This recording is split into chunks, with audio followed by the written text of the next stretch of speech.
తెలంగాణ ఉద్యమ చరిత్ర confusion points and quick revision వీడియోకి సంబంధించి కోర్సు స్టార్ట్ చేసిన విషయం మీకు అందరికీ తెలుసు. అయితే దానికి సంబంధించిన డెమో వీడియో యూట్యూబ్లో అప్లోడ్ చేయండి అని అంటున్నారు. సో అందుకని వీడియో అప్లోడ్ చేస్తున్నాను. ఒకవేళ నచ్చితే ఇంట్రెస్ట్ ఉంటే మన యాప్ డౌన్లోడ్ చేసుకొని కోర్స్ తీసుకోండి. ఇది కేవలం 49 రూపీసే. అండ్ అలాగే మన ఛానల్ని ఇంకా ఎవరైనా సబ్స్క్రైబ్ చేసుకోకపోతే చేసుకోండి.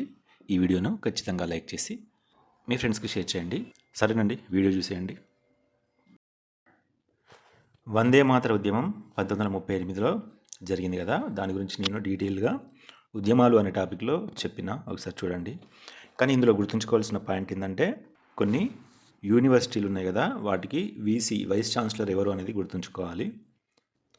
ఉస్మానియా యూనివర్సిటీ వీసీ ఎవరు? మెహదీ యార్జంగ్ బహదూర్. ఎవరు? మెహదీ యార్జంగ్ బహదూర్. Next Andhra university Kattamanchi Ramalinga Reddy. ఎవరు? Kattamanchi Ramalinga Reddy, Andhra university VC. Benaras university ఎవరు? సర్వేపల్లి రాధాకృష్ణ. ఈ రెండింటికి కన్ఫ్యూజ్ అవుతారు. ఆంధ్రానో సర్వేపల్లి రాధాకృష్ణ అని, బెనారసో కట్టమంచి రామలింగారెడ్డి అనుకుంటారు. సో జాగ్రత్తగా గమనించాలి. ఇంకా నాగ్పూర్ వచ్చేసి టీజే కేదర్ అని కొన్ని బుక్స్లో ఉంది, కొన్ని బుక్స్లో కేదార్నాథ్ పాత్రి అని ఉంది. ఓకేనా, మీరు ఇక్కడ గమనించాలి. కొన్ని బుక్స్లో కేదార్ అని ఉంది, కొన్ని బుక్స్లో కేదార్నాథ్ పాత్రి అని ఉంది. ఓకే, అర్థమైంది కదా. OU VC Mehdi Yar Jung Bahadur, Andhra university VC Kattamanchi Ramalinga Reddy, Benaras university VC Sarvepalli Radhakrishna, Nagpur university VC T J Kedar లేదా కేదార్నాథ్ పాత్రి. ఓకేనా, అయితే దీన్ని గుర్తుంచుకోవాలంటే ఉమా అంటుంది, ఏమంటుంది? అక్క బావ నాకే, అక్క బాస్ నాకే అంటుంది. ఓకేనా, బావ అనే కాడ బాస్ అనేది గుర్తుంచుకోండి. ఉమా అంటుంది, ఏమంటుంది? అక్క బాస్ నాకే అంటుంది. ఇది కోడ్. ఈ కోడ్ కంటే వీటిని గుర్తుంచుకోవడమే బెటర్ నాకు తెలిసినంత. నేను చాలా వరకు కోడ్స్ బాగా కన్ఫ్యూజ్ అవుతున్నాయి అనే వాటికే కోడ్స్ అనేది క్రియేట్ చేసుకుంటా. నార్మల్ వాటిని గుర్తుంచుకోవడానికి ట్రై చేస్తా. బట్ మీకు ఏదైనా ఇది బాగుంది అనిపిస్తే యూజ్ చేసుకోండి. ఉమా అక్క బాస్ నాకే.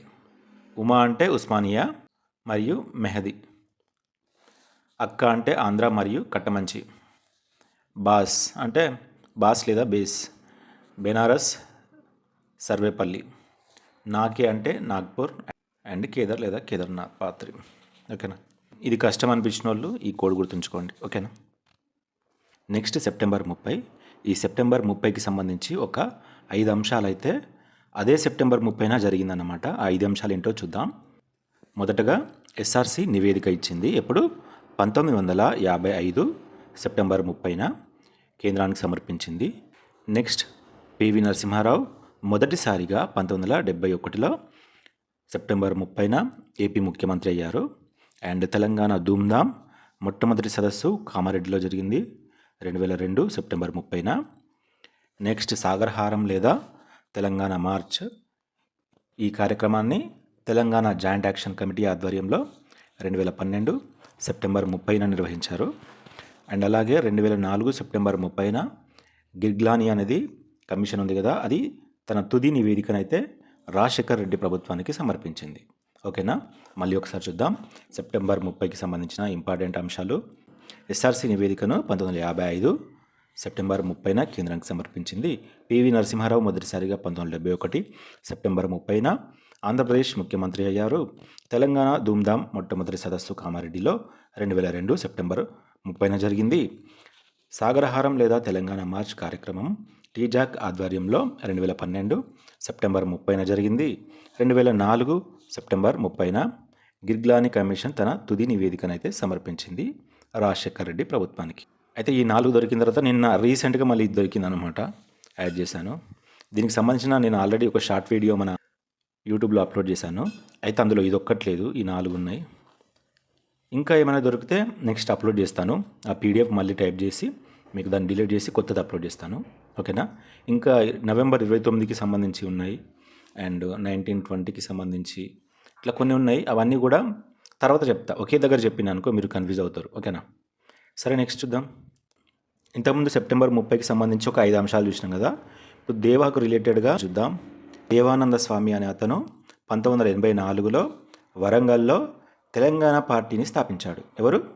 దేవానంద స్వామి, ఓకేనా, గౌడు కాదు, స్వామి, దేవానంద స్వామి 1984లో వరంగల్లో తెలంగాణ పార్టీని స్థాపించాడు. నెక్స్ట్ దేవేందర్ గౌడు, అది దేవానంద, ఇది దేవేందర్, తూళ్ళ దేవేందర్, యాక్చువల్గా తూళ్ళ అవ్వలేదు, తూళ్ళ దేవేందర్ గౌడు టీడీపీ పార్టీకి రాజీనామా చేసి 2008లో ఆయన నవ తెలంగాణ పార్టీని ఏర్పాటు చేశారు. ఏ పార్టీ? నవ తెలంగాణ పార్టీ. అయితే ఆ తర్వాత ప్రజారాజ్యంలో దీన్ని 2009లో విలీనం చేశారు. ఓకేనా, ఈయనో స్వామి, ఈయనో గౌడు.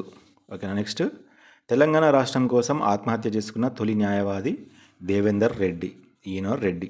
ఓకేనా, రెడ్డి ఆత్మహత్య చేసుకున్నాడు. గౌడు పార్టీని ఏర్పాటు చేసి మరో పార్టీలో విలీనం చేశారు. స్వామి తెలంగాణ పార్టీని ఏర్పాటు చేశారు, ఈయన కూడా పార్టీని ఏర్పాటు చేశారు.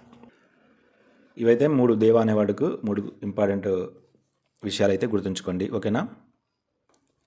నెక్స్ట్ అవార్డులకు సంబంధించి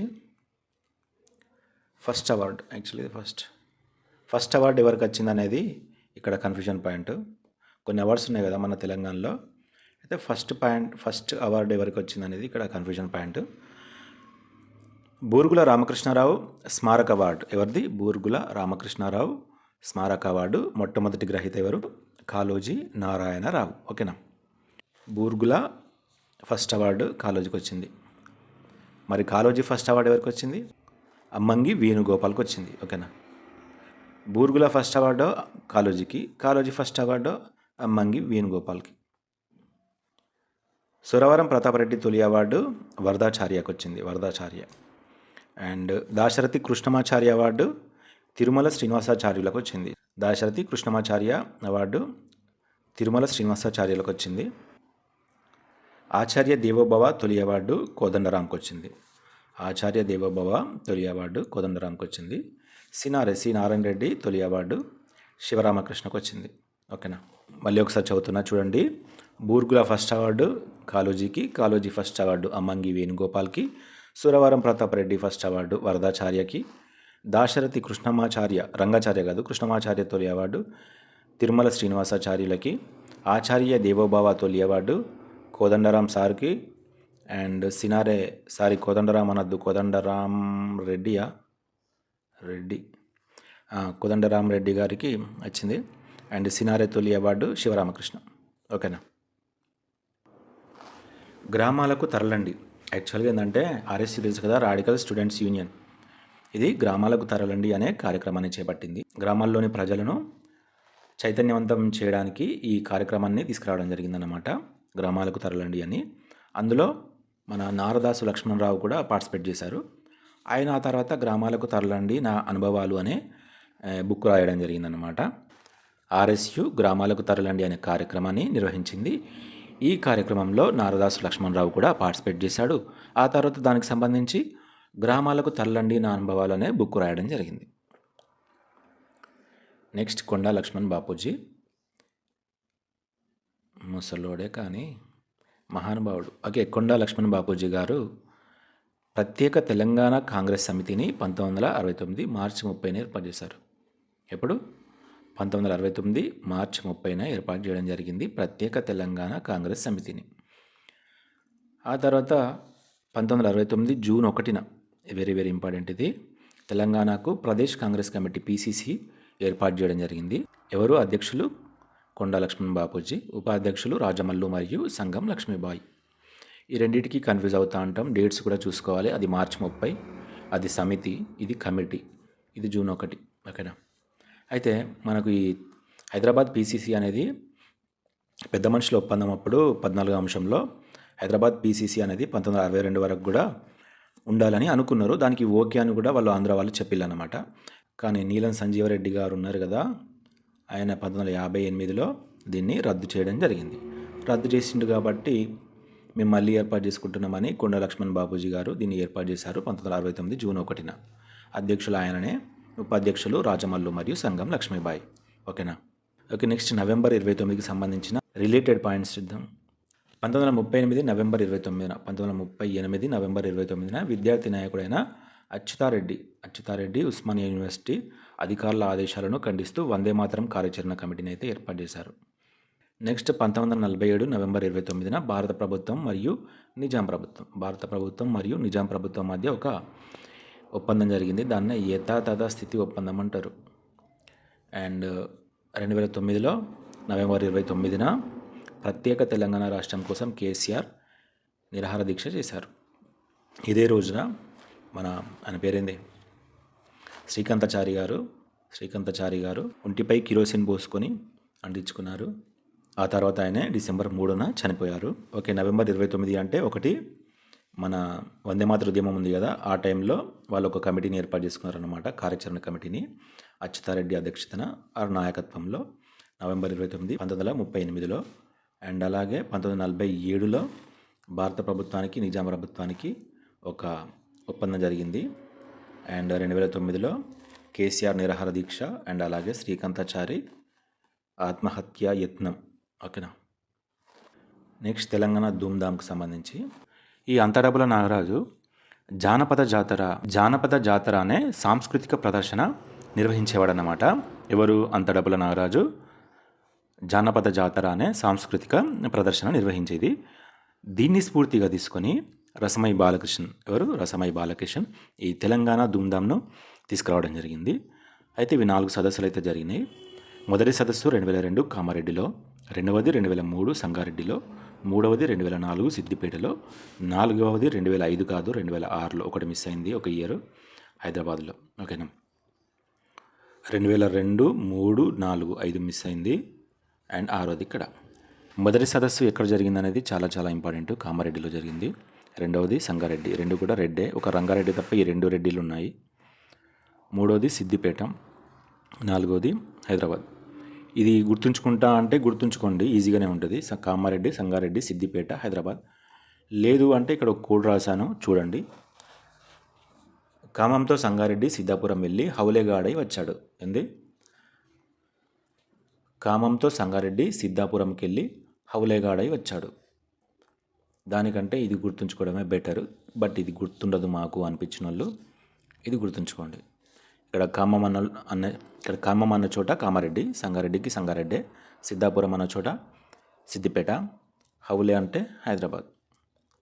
ఓకేనా. మీరు కూడా కొత్తవి కూడా క్రియేట్ చేసుకోవచ్చు, నో ప్రాబ్లం. నెక్స్ట్ నిజాం రాష్ట్ర గ్రంథాలయ మహాసభలు మొత్తం 2 జరిగినాయి. గ్రంథాలయ మెయిన్. ఓకేనా. గ్రంథాలయ సభలు ఎన్ని జరిగినాయి అంటే ఎన్ని చెప్పాలి? 2 అని చెప్పాలి. మొదటిది 1925లో మదిరలో జరిగింది. ఎక్కడ? మదిరలో జరిగింది. దీనికి అధ్యక్షులు పింగళి వెంకటరామిరెడ్డి. రెండవది 1928లో జరిగింది సూర్యాపేటలో. దీనికి అధ్యక్షులు వామన్ నాయక్. ఎవరు? వామన్ నాయక్. మొదటిది కాబట్టి మదిరాన్ని గుర్తుంచుకోండి. ఓకేనా. ఇక ఇది గుర్తుంచుకోవాలండి, చాలా ఈజీది. వీటికి కూడా కోడ్లు ఉంటే బాగుండదని నేను రాయలేదు. ఇది 1925లో, ఇది 1928, అంటే 3 సంవత్సరాల గ్యాప్ వచ్చింది. ఇది మదిర, ఇది సూర్యాపేట. నెక్స్ట్ విశాలాంధ్ర మహాసభలు, ఇవి కూడా 2 జరిగినాయి. మొదటి విశాలాంధ్ర మహాసభ 1950 ఫిబ్రవరిలో వరంగల్లో జరిగింది. దానికి హయగ్రీవాచారి అధ్యక్షులు. రెండవది హైదరాబాద్లో జరిగింది 1954లో, అంటే 4 సంవత్సరాల గ్యాప్ వచ్చింది. రెండవ దానికి శ్రీ 2 అక్షరాలు రెండవది. ఓకేనా. మొదటిది 1950 వరంగల్లో, రెండవది 1954 హైదరాబాద్లో. మొదటి దానికి హయగ్రీవాచారి, రెండవ దానికి Shri. Next GO 36 and GO 610. ఇవి కొంచెం కన్ఫ్యూజ్ అవుతూ ఉంటాం ఎప్పటికీ, అందుకని రాయడం జరిగింది. ఇక్కడ మీరు గమనించినట్లయితే ఇది 1969 జనవరి 21న. ఎప్పుడు? జనవరి 21న. నెక్స్ట్ జనవరి 23న ఏంటి? లలిత్ కుమార్ కమిటీ. ఓకేనా. 18, 19లో అఖిలపక్ష సమావేశం. ఓకేనా. తర్వాత దాని ప్రకారం వీళ్ళు జీవో 36ను జనవరి 21న జారీ చేయడం జరిగింది. ఆ తర్వాత జనవరి 23న లలిత్ కుమార్ కమిటీని ఏర్పాటు చేయడం జరిగింది. అట్లా వరుస క్రమం గుర్తుంచుకోవాలి మీరు. ఓకే. జీవో నెంబర్ 36 అయితే జనవరి 21న జారీ చేశారు. అదే 610 జీవోనైతే డిసెంబర్ 30న 1985లో. అది 1969 జనవరి 21న. అయితే ఇది ఎందుకు రిలీజ్ చేశారు అనేది చూసినట్లయితే కాసు బ్రహ్మానందరెడ్డి 1969 జనవరి 18, 19లో జరిగిన అఖిలపక్ష సమావేశంలో తీసుకున్న నిర్ణయాలను అమలు చేయడానికి ఈ జీవోను జారీ చేశారు. ఈ జీవో ప్రకారం 1969 ఫిబ్రవరి 28 లోపు తెలంగాణలోని నాన్ ములికీలనైతే అందరినీ వెనక్కి పంపుతామని పేర్కొన్నారు.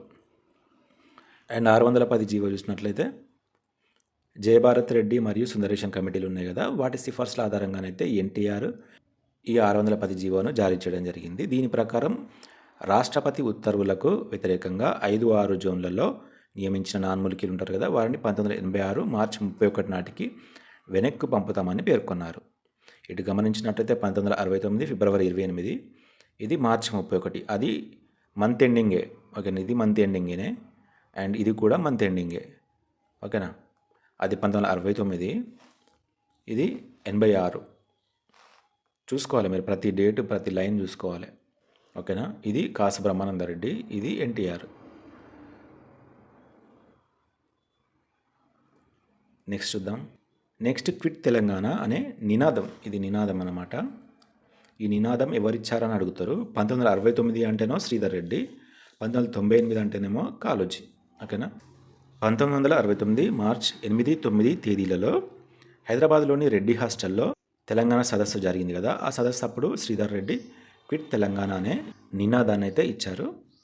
ఆ తర్వాత 1998లో జూలైలో 5-6 తేదీలలో హైదరాబాద్లో తెలంగాణ జనసభ అనే సదస్సు జరిగింది. ఈ సదస్సులో కాళోజీ నారాయణరావు క్విట్ తెలంగాణ అనే నినాదాన్ని అయితే ఇచ్చారు. ఓకేనా, ఇక్కడ భువనగిరి సభ చూసినట్లయితే మార్చి 8, 9, 1997 అండ్ ఇక్కడ రెడ్డి హాస్టల్ సదస్సు కూడా మార్చి 8, 9 బట్ 1969. ఇవి రెండు సేమ్ ఉన్నాయని ఇక్కడ రాయడం జరిగింది అండ్ ఇవి రెండు సేమ్ క్విట్ తెలంగాణ కాబట్టి ఇవి రెండు రాయడం జరిగింది. నెక్స్ట్ 1952లో 2 కమిటీలు ఆర్ సమితులు ఏర్పడినాయి. అవి ఏందో చూద్దాం. విద్యార్థి ఐక్య కార్యాచరణ కమిటీ, ఇది 1952 జూలై 28న జరిగింది. అంటే అప్పుడు 1952 ఉద్యమం జరిగింది కదా, ఖైర్ ముల్కీ ఉద్యమం. ఆ ఉద్యమం 1952 జూలై 26న ర్యాలీ నిర్వహించారు. 2 రోజుల తర్వాత 28న ఒక కమిటీని ఏర్పాటు చేసుకొని దానికి కన్వీనర్గా బుచ్చయ్యను ఏర్పాటు చేశారన్నమాట. అండ్ అప్పుడే 1952 ఆగస్టులో మన చించోలి ఎమ్మెల్యే జి రామాచారి హైదరాబాద్ హితరక్షణ సమితి అని ఒక సంస్థను ఏర్పాటు చేశారు. ఎందుకోసం అంటే నాన్ ములికీలకు వ్యతిరేకంగా దీన్ని అయితే స్థాపించడం జరిగింది. నెక్స్ట్ కేంద్ర సాహిత్య అకాడమీ అవార్డులు అయితే వచ్చినాయి. దాశరథి రంగాచార్యకు 1971లో మోదుగు పూలు అనే రచనకు రావడం జరిగింది. దాశరథి కృష్ణమాచార్యకు 1974లో తిమిరంతో సమరం అనే రచనకు రావడం జరిగింది. అయితే ఇది ఎలా గుర్తుంచుకుంటారంటే, పూల రంగాడు ఉన్నాడు కదా, పూల రంగాడు అట్లా మనకు మోదుగు పూలు అనిస్తే ఖచ్చితంగా డైరెక్ట్గా మనం దాశరథి రంగాచార్య అని పెట్టాలి. ఓకేనా, నేను ఇంతకుముందు చాలాసార్లు గుర్తుంచుకున్నా, చాలాసార్లు ఇది వర్కౌట్ అయింది కూడా. పూల రంగాడు, మోదుగు పూలు అనిస్తే పూల రంగాడు గుర్తు రావాలి, రంగాచార్య పెట్టేయాలి. ఇది ఇప్పుడు మీకోసమే నేను ఇది క్రియేట్ చేయడం జరిగింది. ఈ సమరం ఉన్నాడు కదా, సమరం తెలుసు కదా చాలామందికి, తెలియని వాళ్ళు ఉండరులే, ఏమైనా సమస్యలు ఉంటే చూస్తూనే ఉంటారు. ఓకే, ఈయన కృష్ణా జిల్లా అన్నమాట. సమరం కృష్ణ. ఓకేనా, కృష్ణా జిల్లాకు చెందిన వ్యక్తి ఈ సమరం. గోపరాజు సమరం అసలు పేరు. సో దాశరథి కృష్ణమాచార్య అనుడితోనే, కృష్ణ అనుడితోనే సమరం గుర్తు రావాలి. పూలు, మోదుగు పూలు అంటే పూల రంగాడు గుర్తు రావాలి. ఓకేనా, అది 1971, ఇది 1974. ఇంత మంచిగా చెప్తున్నా మీరు అస్సలకే మర్చిపోవద్దు. మరి మర్చిపోతే ఇక నేను చెప్పి వేస్ట్. పూల రంగాడు అండ్ సమరం కృష్ణా జిల్లా. నేను కేంద్ర సాహిత్య అకాడమీ అవార్డుల గురించి సపరేట్ వీడియో చేస్తాను చిన్నది. Next Anthony committee. మన గ్రూప్ 2లో కూడా యాంటోనీ కమిటీ గురించి అండ్ అలాగే గ్రూప్ ఆఫ్ మినిస్టర్స్ గురించి అడిగాడు కదా, సో ఒకసారి చూసే ప్రయత్నం అయితే చేద్దాం. నెక్స్ట్ యాంటోనీ కమిటీ 2013 ఆగస్టు 6న ఏర్పాటు చేయడం జరిగింది. అధ్యక్షుడు యాంటోనీనే. అయితే సభ్యులు వచ్చేసి అహ్మద్ పటేల్, దిగ్విజయ్ సింగ్ అండ్ వీరప్ప మొయిలీ. ఓకేనా, యాంటోనీ, అహ్మద్ పటేల్, దిగ్విజయ్ సింగ్, వీరప్ప మొయిలీ. అయితే మీకు స్టోరీ చెప్పాలి. నేను అప్పుడే బయటికి వెళ్ళి ఇంట్లోకి వచ్చాను. ఇంట్లోకి వచ్చుతోనే మా భార్య ఈ మధ్యలో ఒక వెబ్ సిరీస్ రిలీజ్ అయింది, హరికథ అని. అందులో దివి ఉందన్నమాట. నేను దివి ఫ్యాన్ని. అయితే దివిని చూడగానే దివి అని అన్నా అన్నమాట. అంటే మా భార్య ఉండి చెంప పగులుతుంది అని అంది. అంటే నేను అప్పుడు ఆమెకు చెప్పిన అన్నట్టు, దివి అనేది ఒక కోడు, యాంటోనీ కమిటీకి సంబంధించిన కోడు. అంటే అహ్మద్ పటేల్, అంటే యాంటోనీ, ది అంటే దిగ్విజయ్ సింగ్, వి అంటే వీరప్ప మొయిలీ అని చెప్పి అన్నట్టు చెప్తే మా భార్య ఉండి సరే సరే సారీ అన్నది. మీరు యాంటోనీ అనడితోనే మనకి ఎవరు గుర్తు రావాలి, దివ్య మేడం గుర్తు రావాలి. 2013 ఆగస్టు 6 యాంటోనీ ఆగస్టు 6 ఏంది 6 ఓకేనా. యాంటోనీ కమిటీని 2013 ఆగస్టు 6న ఏర్పాటు చేయడం జరిగింది. అయితే సభ్యులు అహ్మద్ పటేల్, దిగ్విజయ్ సింగ్, వీరప్ప మొయిలీ. దివి ఏంది దివి. ఈ కమిటీల గురించి నేను డీటెయిల్గా ఎక్స్ప్లెయిన్ చేస్తాను, మీరేం వర్రీ అవ్వకండి. ఎందుకు చెప్తలేనని, ఎందుకు ఏర్పాటు చేశారు, కమిటీ ఏం చెప్పింది అనే దాని గురించి మనం డీటెయిల్గా తర్వాత సపరేట్ వీడియోలో చూద్దాం. బట్ ఇక్కడ కన్ఫ్యూజన్ పాయింట్ కాబట్టి మనం ఎక్కడ కన్ఫ్యూజ్ అవుతున్నామో అదే చూడాలి. Next group of ministers committee ఉంది కదా, దాని గురించి చూద్దాం.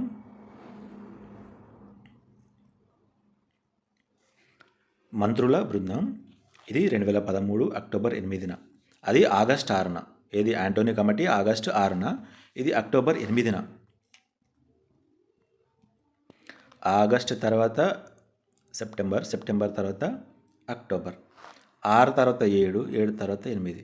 ఇది ఆగస్టు 6, ఇది అక్టోబర్ 8. ఓకేనా, అలా గుర్తుంచుకోండి. అది ఆగస్టు 6, ఇది అక్టోబర్ 8. దీనికి కూడా యాంటోనీనే అధ్యక్షుడు. సభ్యులు వీరప్ప మొయిలీ అండ్ సుశీల్ కుమార్ షిండే, చిదంబరం, జయరాం రమేష్, గులాం నబీ ఆజాద్. ఓకేనా, వీరిని ఎలా గుర్తుంచుకోవాలి అంటే, జై అనే అతను శుచి గురించి చెప్తున్నాడు. ఏమని? ఆ శుచి విగ్గు పెట్టుకుంది. జై చెప్తున్నాడు, ఆ శుచి విగ్గు పెట్టుకుంది. జై అంటే జయరాం రమేష్, ఆ అంటే యాంటోనీ, సు అంటే సుశీల్ కుమార్ షిండే, చి అంటే చిదంబరం, వి అంటే వీరప్ప మొయిలీ, గు అంటే గులాం నబీ ఆజాద్. ఓకేనా, ఇది గుర్తుండదు అనిపించినప్పుడు ఇది గుర్తుంచుకోండి. ఓకేనా. అండ్ ఇక్కడ ముఖ్యమైనది ఏంటంటే, సభ్యులు ఎవరో కంటే ఆ సభ్యులు అప్పుడు ఏ మంత్రిత్వ శాఖలో ఉన్నారనేది ఇంపార్టెంట్. మొన్న గ్రూప్ 2 2024లో గ్రూప్ 2 జరిగింది కదా, దాంట్లో కూడా ఇక్కడ మంత్రిత్వ శాఖల గురించే అడిగిండు. అక్కడ సభ్యుల గురించి అడిగిండు, కానీ ఇక్కడ మంత్రిత్వ శాఖల గురించే అడిగిండు. ఇక్కడ లక్ ఏంటంటే, నేను వీటికి సంబంధించిన ఒక కోడ్ క్రియేట్ చేసుకున్నా ఈ శాఖలకు సంబంధించి. సో నేను ఈజీగానే గ్రూప్ 2లో ఈజీగానే దానికి ఆన్సర్ చేసిన అన్నమాట.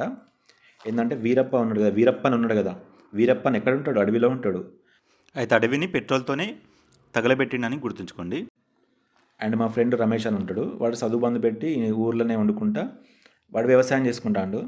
అయితే వాడు గ్రామీణ అభివృద్ధి అని పెట్టుకున్నా. అండ్ అలాగే గులాబ్ జాములు తింటే ఆరోగ్యం ఖరాబ్ అవుతుందని గుర్తుంచుకున్నాను అన్నమాట. ఇది ఎగ్జామ్ పోయే ముందు రోజే చూసుకున్నా, అది వచ్చింది అని నేను చాలా హ్యాపీ. ఇట్లా చూసుకున్నాయి వస్తే చాలా హ్యాపీగా ఉంటాం. కానీ అవన్నీ వదిలేసి వాడు అక్కర్రాని క్వశ్చన్లు అడుగుతూ ఉంటాడు. పనికొచ్చే క్వశ్చన్లనే కొంచెం కన్ఫ్యూజ్ చేసి అడగండి, బాగుంటుంది. అంతే తప్ప అక్కర్రాని క్వశ్చన్లు ఎక్కడియో తీసుకొచ్చి అది పేజ్ నెంబర్ అడిగిండు మొన్న. ఎంత కోపం వచ్చిందంటే అట్లుంటుంది. ఏకే యాంటోనీ ఆయన ఉన్నాడు కదా, అది AK-47 లెక్క గుర్తుంచుకోండి. AK-47తో రక్షణ అంటే యాంటోనీ రక్షణ శాఖ మంత్రి అన్నమాట. ఓకేనా. నెక్స్ట్ వీరప్ప మొయిలీ ఉన్నాడు కదా, ఆయన అడవిని పెట్రోల్ పోసి తగలబెట్టాడు. నెక్స్ట్ మా ఫ్రెండ్ రమేష్, వాడు చదువు మానేసి గ్రామంలో వ్యవసాయం చేస్తున్నాడు, గ్రామ అభివృద్ధి చేస్తున్నాడు. అండ్ గులాం నబీ ఆజాద్ గులాం జాములు తింటే ఆరోగ్యం ఖరాబ్ అవుతుంది. అండ్ అలాగే చిదంబరం మరియు సుశీల్ కుమార్ షిండే, వీటికి కూడా కన్ఫ్యూజ్ అవుతూ ఉంటాం.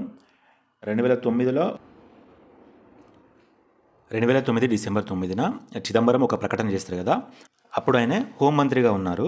ఆ తర్వాత 2012లో అఖిలపక్ష సమావేశం జరిగినప్పుడు సుశీల్ కుమార్ షిండే హోంమంత్రిగా ఉన్నట్టు మనం చదువుకుంటాం. ఓకేనా. అఖిలపక్ష సమావేశాలకు సంబంధించి కూడా ఒక కన్ఫ్యూజన్ పాయింట్ ఉంటుంది, అది కూడా నేను ఒక వీడియో కూడా చేస్తాను.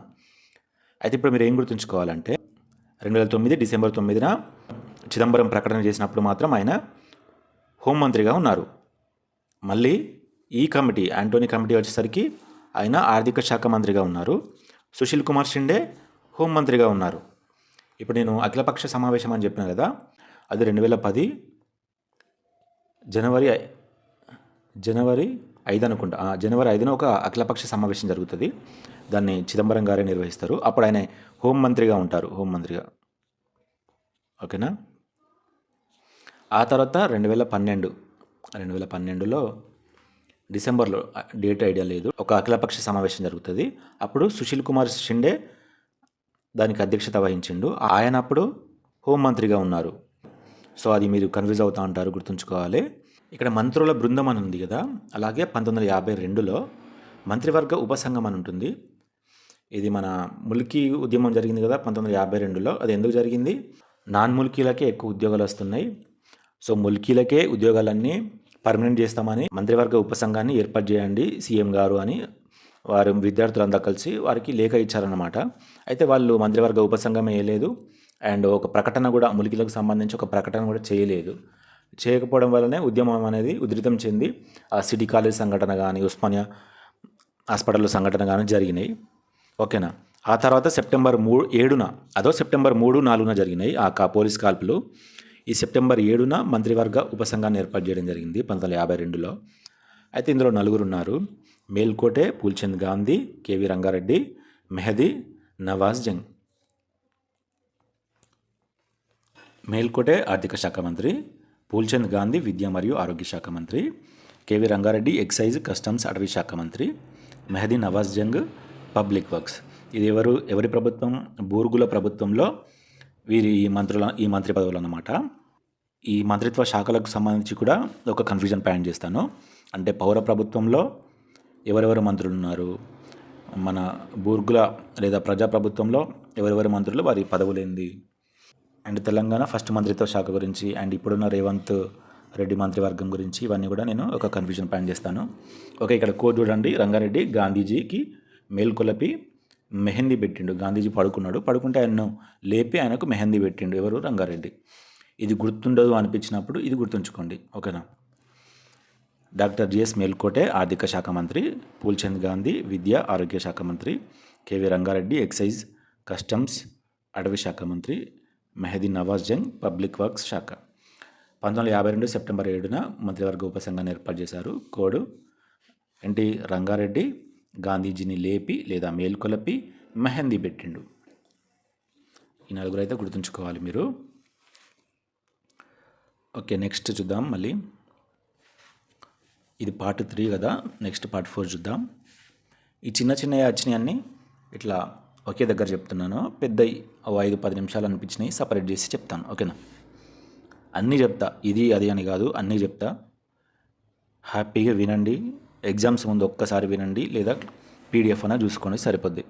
మీరు 1-2 సార్లు చూడండి, మీకు ఖచ్చితంగా గుర్తుంటుంది. ఎగ్జామ్స్లో దీని ఇంపాక్ట్ ఎలా ఉంటుంది అనేది మీరే గమనిస్తారు. ఓకేనా. ఇలా ఉంటాయి మన వీడియోస్. ఎవరికైనా నచ్చితే తీసుకోండి. అండ్ డీటెయిల్డ్ ఎక్స్ప్లెనేషన్ వీడియోస్ కూడా యాడ్ చేద్దాం అనుకుంటున్నా. ఎందుకంటే ఈ మధ్యలో డీప్గా అడుగుతున్నాడు కాబట్టి కొన్ని డీటెయిల్గా ఎక్స్ప్లెయిన్ చేసుకోవాల్సి ఉంటుంది. వాటికి సంబంధించిన వీడియోస్ కూడా యాడ్ చేస్తాను. ఓకేనా. సరేనండి, మరి నెక్స్ట్ వీడియోలో కలుద్దాం.